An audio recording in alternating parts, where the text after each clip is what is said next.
Descobre-se então a doutrina única, superior, imutável, de que as religiões humanas não são mais que adaptações imperfeitas e transitórias, proporcionadas às necessidades dos tempos e dos meios.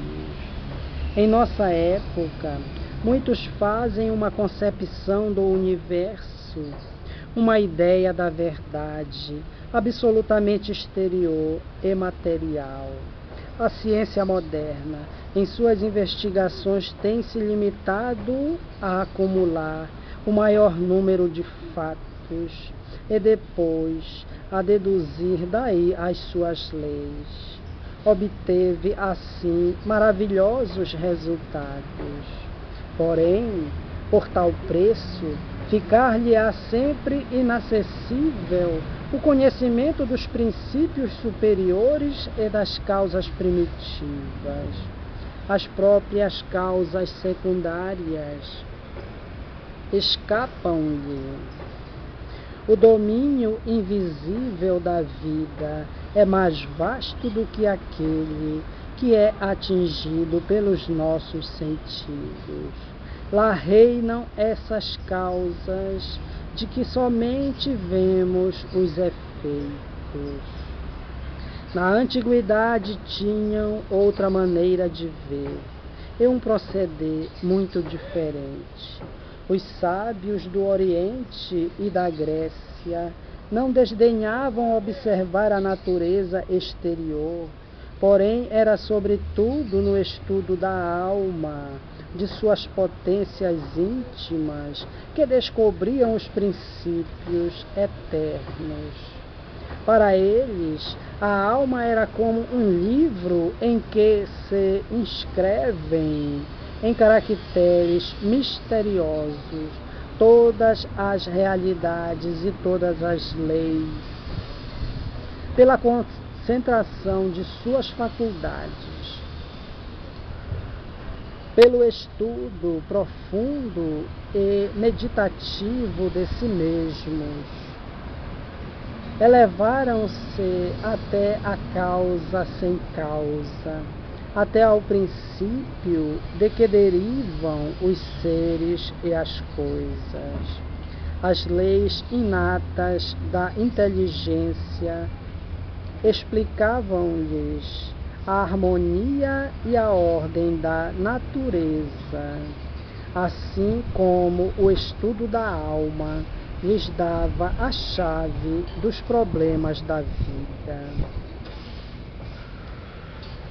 A alma, acreditavam, colocada entre dois mundos, o visível e o oculto, o material e o espiritual, observando-os, penetrando em ambos, é o instrumento supremo do conhecimento, conforme seu grau de adiantamento ou de pureza, reflete com maior ou menor intensidade os raios do foco divino.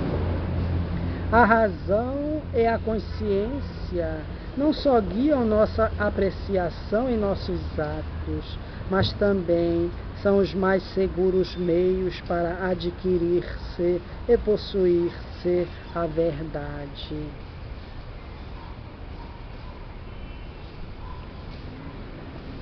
A tais pesquisas era consagrada a vida inteira dos iniciados. Não se limitavam, como em nossos dias, a preparar a mocidade com estudos prematuros, insuficientes, mal dirigidos para as lutas e deveres da existência. Os adeptos eram escolhidos, preparados desde a infância para a carreira que deviam preencher e depois levados gradualmente aos píncaros intelectuais, de onde se pode dominar e julgar a vida. Os princípios da ciência secreta eram-lhes comunicados numa proporção relativa ao desenvolvimento das suas inteligências e qualidades morais. A iniciação era uma refundição completa do caráter, um acordar das faculdades latentes da alma. Somente quando tinha sabido extinguir em si o fogo das paixões, comprimir os desejos impuros, orientar os impulsos do seu ser para o bem e para o belo, é que o adepto participava dos grandes mistérios. Obtinha, então, certos poderes sobre a natureza e comunicava-se com as potências ocultas do universo. Não deixam subsistir dúvida alguma sobre tal ponto os testemunhos da história a respeito de Apolônio de Tiana e de Simão, o mago, bem como os fatos pretensamente miraculosos levados a efeito por Moisés e pelo Cristo. Os iniciados conheciam os segredos das forças fluídicas e magnéticas. Este domínio, pouco familiar aos sábios dos nossos dias, a quem se afiguram inexplicáveis os fenômenos do sonambulismo e da sugestão, no meio dos quais se debatem impotentes em conciliá-los com teorias pré-concebidas. Esse domínio a ciência oriental dos santuários havia explorado e estava possuidora de todas as suas chaves. Nele encontrava meios de ação incompreensíveis para o vulgo, mas facilmente explicáveis pelos fenômenos do espiritismo. Em suas experiências filosóficas, a ciência contemporânea chegou ao pórtico desse mundo oculto, conhecido dos antigos e regido por leis exatas.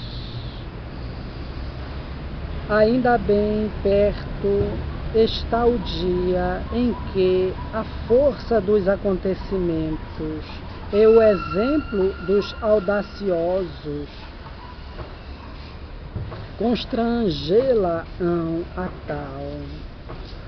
Reconhecerá então que nada há aí de sobrenatural, mas, ao contrário, uma face ignorada da natureza, uma manifestação das forças sutis, um aspecto novo da vida que enche o infinito. Se do domínio dos fatos passarmos ao dos princípios, teremos de esboçar desde logo as grandes linhas da doutrina secreta.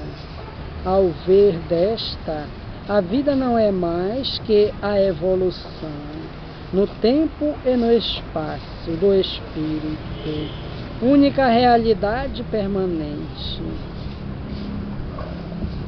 A matéria é sua expressão inferior, sua forma variável. O ser por excelência, fonte de todos os seres, é Deus, simultaneamente triplo e uno, essência, substância e vida. em que se resume todo o universo. Daí o deísmo trinitário que da Índia e do Egito passou desfigurando-se para a doutrina cristã. Esta dos três elementos do ser fez as pessoas, a alma humana, parcela da grande alma, é imortal, progride e sobe para o seu autor através de existências numerosas, alternativamente terrestres e espirituais, por um aperfeiçoamento contínuo. Em suas encarnações constitui ela o homem, cuja natureza ternária, o corpo, o perispírito e a alma, centros correspondentes da sensação, sentimento e conhecimento, torna-se um microcosmo ou pequeno mundo, imagem reduzida do macrocosmo ou grande todo. Eis porque podemos encontrar Deus no mais profundo do nosso ser, interrogando a nós mesmos na solidão, estudando e desenvolvendo as nossas faculdades latentes, a nossa razão e consciência.